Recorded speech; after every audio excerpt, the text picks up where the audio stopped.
sahabat, kembali lagi bersama kami di Beta News.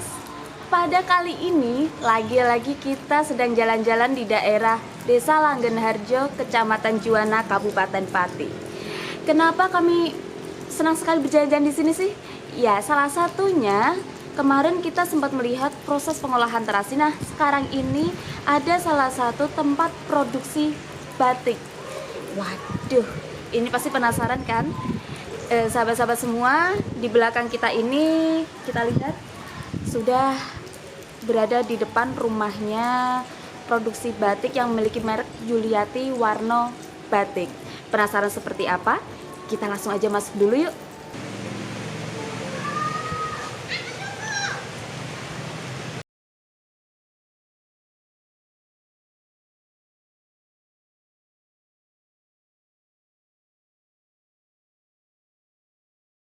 Di belakang saya sudah bisa dilihat batik-batik yang ada, yang memang sudah diproduksi di sini. Dan sebenarnya di sini kalau kita jalan dari arah Pasar Juwana menuju ke sini, itu di kiri jalan sebelum masuk gang sini, itu memang ada tokonya sendiri, Yuliati Warno Batik, seperti itu, batik Pati ya. Nah ini kita lihat dulu semacam ini. Nah, setelah kita melihat tadi beberapa corak yang memang sudah jadi di dalam rumahnya, rumah dari salah satu produsen batik di Langgenharjo ini, di sebelah kanan saya sudah ada tempat untuk pemrosesannya atau produksinya. Dari awal batik itu diproses sampai akhirnya jadi yang di belakang saya tadi ya, yang warna-warni dan indah sekali. Untuk itu sahabat, langsung aja kita melihat ke dalam dan sedikit tanya-tanya bagaimana pemrosesannya. Mari. Oke, jadi di depan saya itu tempat pemrosesannya. Maka dari itu kita langsung aja ke dalam ya sahabat. Oke, kita sudah berada di dalam dan memang ini beberapa karyawannya sudah mulai memproses dari pembatikan itu sendiri sampai akhirnya pewarnaan sampai batik itu jadi. Waduh, semakin penasaran kan sahabat? Yuk, come on, kita lihat prosesnya.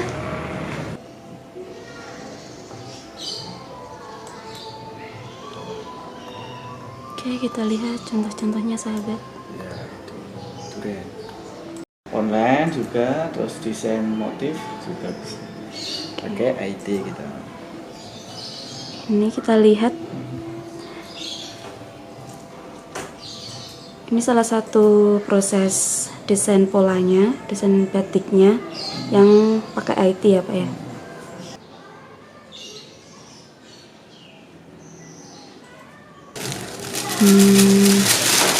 Jadi kayak di Belat. belat. Ini yang sistem nggak perlu mindah gambar ini ke kain, kan nak dipindah kan pakai pensil atau itu apa namanya, diblat pakai Kertas kartun. Ya, terus gambarnya di atas tinggal ngeblat. Oh, jadi prosesnya ini memang polanya sudah terbentuk dulu. Ya, kalau bikin kayak gini kita nggak perlu gambar-gambar lagi, cukup satu ini bisa dibikin berkali-kali. Tapi kalau kita dipindah di gambar, jadi kan satu kain ini kan gambar terus, gambari terus gitu ya. Prosesnya lebih banyak lagi. Berarti setelah di kertas karbon nanti Jadi dicanting. dicanting ya. Kertas karbon ini kertas apa? Roller, kertas. Diciplak, di atasnya dikasih kertas karbon ya Pak ya. Iya. Terus dikasih kainnya baru ya. Iya. Kalau ini contohnya sudah dicanting sahabat. Oke. Motif gandrung lawasan. Ya. Oke, sekarang kita di belakang kita lihat prosesnya ya sahabat. Ini tempat pemrosesan batiknya. Nah, kalau ini proses mencanting sahabat. Jadi memang sebelum dipanaskan, yang dipanaskan biasanya namanya apa Mbak? Malamnya ya. Nah, itu memang menyiapkan apinya dulu ya sahabat. Ini sedang persiapannya. Itu malamnya, Mbak? Iya. Itu malamnya yang mulai dipanaskan, sahabat.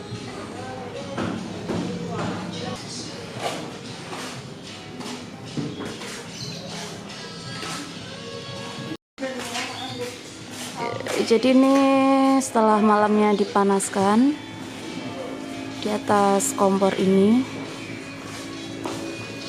mulai meneruskan mencantingnya, sahabat.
Tadi penjelasan bapaknya, proses pewarnaan itu ada dua.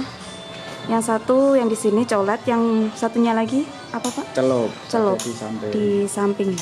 Oke, kita lihat lebih dekat, sahabat.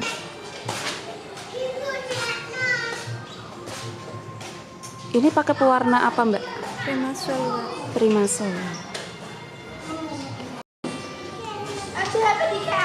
Nah, sekarang kita ke tempat yang sudah diwarnai dan kering ya, Pak ya? Ya, ini udah kering, mau proses penguncian warna.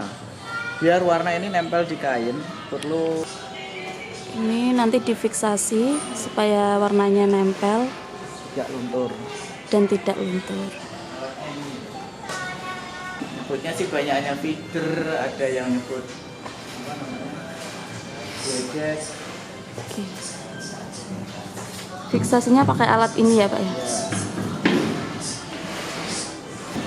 Tergantung jenis obatnya, mau naptol, indigosol, apa remasol, itu beda-beda untuk fiksasinya. Obatnya itu tergantung kebutuhan jenis kain apa gimana? Apa warnanya? Warna, jadi jenis obat itu ada namanya indigosol, itu untuk fiksasi memakai asam, pakai air aki atau HCl. Kalau naptol, jenis naptol itu ada garamnya istilahnya, garam naptol itu juga ada macam-macamnya, itu sendiri juga. Terus ada jenis reaktif remasol, itu juga pakai apa namanya, water glass atau caustic, soda es dan bahan yang lain itu. Jadi setiap jenis obat ada perlakuan sendiri teknisnya. Ini malam bekas lorotan. Jadi lorotan itu adalah pelepasan malam pada kain saat finishing. Nah, ini limbahnya diolah lagi. Ini malam hasil pelorotan tadi ya, sahabat. Ini diolah lagi. Nah, ini nanti diolah lagi di sini. Yang diolah malamnya? Malam bekasnya. Ya.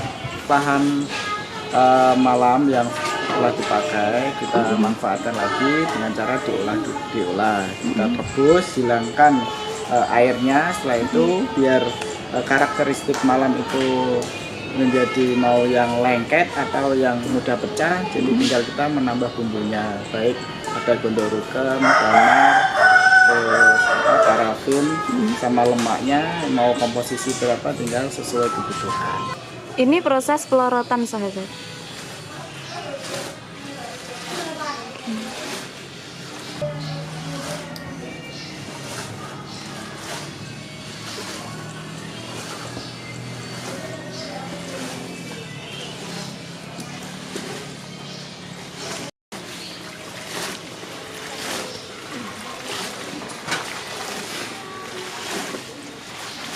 Dan lagi jalan buang. Ini limbah malam yang bekas pelorotan. Nah, seperti ini yang kayak tadi kan, ini kan dari sini. Jadi airnya didinginkan dan limbah malamnya itu akan naik sendiri di atas. Nanti bisa dimanfaatkan lagi ya Pak ya? Iya, hanya seperti tadi. Ini masih anget-anget, jadi ya udah nggak menggumpal.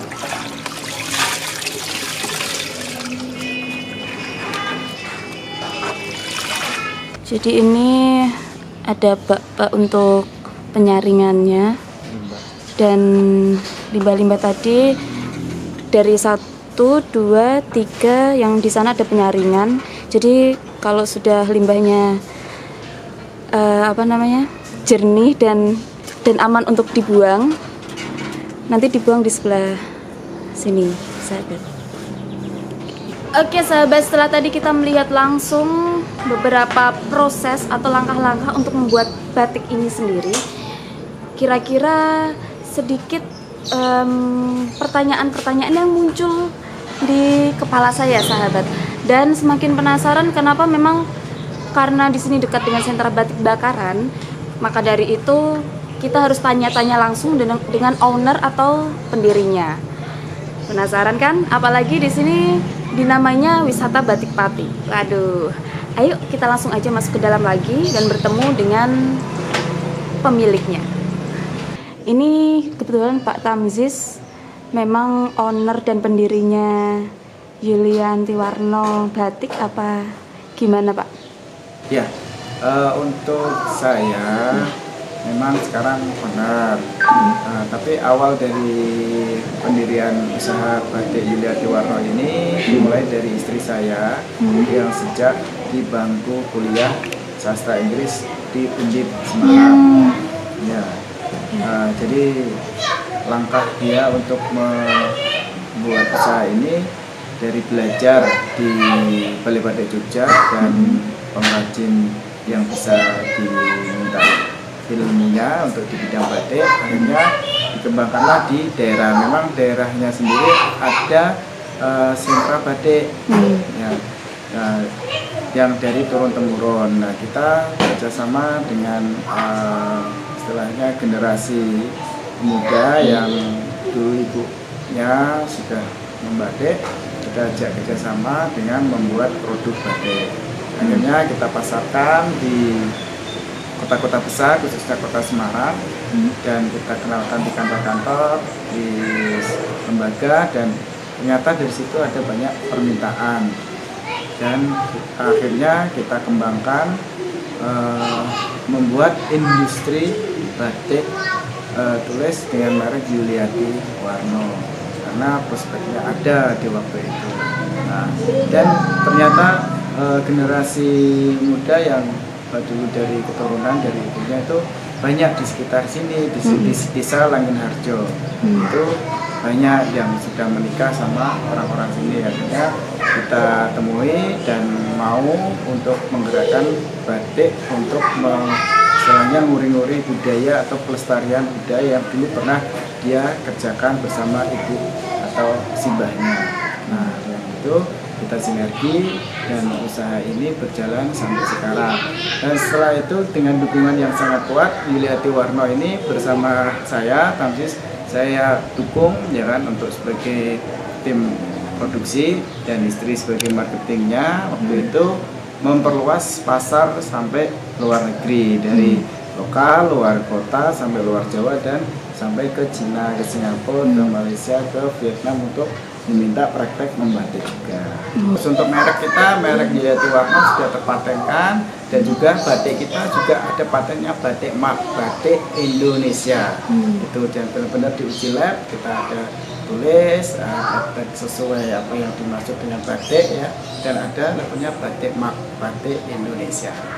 Sejauh ini kesulitannya apa dari usaha batik ini sendiri? Untuk kesulitan justru menambah tenaga terampil ya, untuk warga sekitar kita memang agak kesulitan. Terus kita akhirnya menyerap tenaga dari luar desa ya kan, kita ajari, kita edukasi baik yang muda atau yang dewasa ya kan, kita coba berkomunikasi mana bidang yang dia kuasai, bisa kita untuk kerjasama sebagai tim untuk menyelesaikan batik itu sendiri. Pengrajinnya sendiri itu jumlahnya kira-kira berapa sekarang? Sekarang ada 32. Terus sekarang kita untuk memboomingkan batik biar diminati, kita buat istilah wisata batik padi. Ya, dengan wisata edukasi batik ini berharap sebagai wadah pelestarian dan pengenalan kepada seluruh masyarakat khususnya di Kabupaten Pati untuk mengenal batik, tahu batik, dan mencintai batik dan mau melestarikannya. Selama ini yang paling tinggi peminatnya itu yang model apa, yang pola apa Pak kira-kira penjualannya? Untuk peminat yang banyak yang sintetis, yang warna cerah, ya lebih banyak warnanya, terus motifnya sedikit, ya kan, simple, harga juga relatif murah, ya kan, terjangkau lah gitu. Di sini sendiri bagaimana Pak diproduksinya batik Yulianti Warno ini? Ya ceritanya gini, Yulianti Warno ini juga terkenalnya batik bakaran. Terus terang kita di luar dari desa bakaran, desa bakaran. Cuma waktu pemerintah itu mempromosikan batik bakaran yang sentralnya di desa bakaran itu kita yang sering keluar. Pionirnya itu dari orang bakaran sendiri itu sudah sepuh-sepuh dan tidak mau ikut pameran ceritanya. Nah, kita yang muda yang bisa diajak untuk pameran, akhirnya kita keluar tapi membawa nama batik bakaran. Akhirnya kita diklaim Yulianti Warno batik bakaran. Padahal kita sudah membuat plang, kita sudah membuat merek batik Yulianti Warno ini batik khas Pati keseluruhan, kan batik bakaran. Nah, karena pemerintah itu lagi mempromosikan sentral batik di desa bakaran, akhirnya keluarnya batik bakaran. Berarti di sini yang diproduksi apa saja Pak? Kalau di sini umum dari klasik, ya kan, klasikan yang motif keratonan ya kita produksi, karena karyawan kita kan juga tadi yaitu generasi muda atau penerus batik yang ibu-ibunya aslinya orang bakaran tapi sudah menetap tinggal di desa Langgenharjo. Nah, kerjasama seperti itu, akhirnya motif khasnya yang dia bisa dia buat, kita kembangkan ya kan, dengan warna yang klasik dan kontemporer. Kita kasih motif-motif yang kekinian, ikon-ikon yang diminati apa, kita tambahkan antara klasik sama yang kontemporer atau yang memang full kontemporer, yaitu mengangkat ikon batik di daerah itu. Seperti contohnya kalau Pati ada Pulau Kanigoro, ada ikan bandeng, ada udang, ada jeruk pamelo, ada kopi, yaitu potensi masyarakat yang bisa menjadikan kemakmuran. Nah, kita angkat gitu, dan kita promosikan seperti kelompok kopior juga kayak gitu. Nah, akhirnya menjadi salah satu motif kita kembangkan. Tinggal warna, mau kombinasi warna yang bagaimana, apakah yang cerah, soft atau klasik dengan warna yang cerah, itu tinggal permintaan, bisa kita gabungkan dan kita produksi. Ciri khasnya dari Yulianti Warno batik ini sendiri? Ciri khasnya kebanyakan hampir sama ya, ya kan, tapi di sini kita lebih condong untuk kualitas bahan, kita sesuaikan dengan permintaan. Ya kan, kalau mau kita tunjukkan, kita edukasi juga kualitas bahan yang nomor 1, 2, 3 kita tunjukkan. Terus warna, ya kan, mau warna pilihan, mau warna kremasol, naptol, indigosol, kita bisa semua. Kita bisa edukasi, bukan semata-mata kita menunjukkan kita yang mempunyai warna yang paling bagus, tidak. Bagus tidaknya warna itu teknis, ya kan. Terus sudah kita edukasi mau warna yang cerah atau yang soft atau warna alam pun, ya kan, kita edukasi. Dan motifnya mau request sendiri silakan, mau mengangkat ikon daerahnya sendiri atau mau dikasih logo sendiri. Kalau seandainya perusahaan apa gitu kan, pesantren apa, mau dikasih tulisan di belakangnya, ya kita edukasi untuk itu bisa dikerjakan. Nah, kalau ini yang tadi di belakang diproses, hasilnya nanti seperti ini sahabat.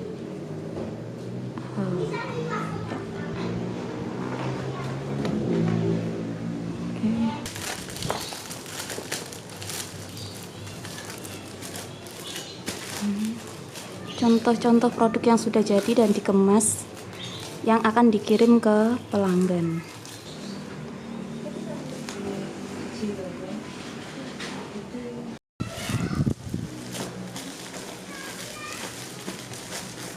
Nah, semoga informasi ini dapat bermanfaat bagi sahabat semua, dan ikuti terus kami di Beta TV dengan cara klik subscribe, komen, share, dan juga bunyikan loncengnya untuk terus mendapatkan informasi yang menarik, unik, serta inspiratif tentunya.